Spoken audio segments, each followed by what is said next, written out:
I remember reading how actor Steve McQueen died from mesothelioma as a result of, he also was inhaling asbestos when he worked in a shipyard as a young man. Then later he went on to racing cars. Now, how long, though, does it take for an asbestos-related disease to develop? Well, that's the thing.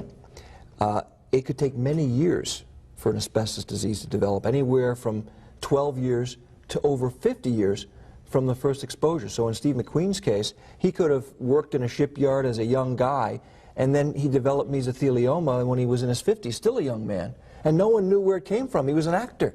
But because he had it much earlier in life, that was enough, and it could take up to 50 years. You'd have to really think back about everywhere you worked and where you were and who you may have been around. In fact, one of the important things that we have to do in following up in a lawsuit on behalf of people is developing a very detailed occupational history, because most people do not know how they could have been exposed, unless they were a worker.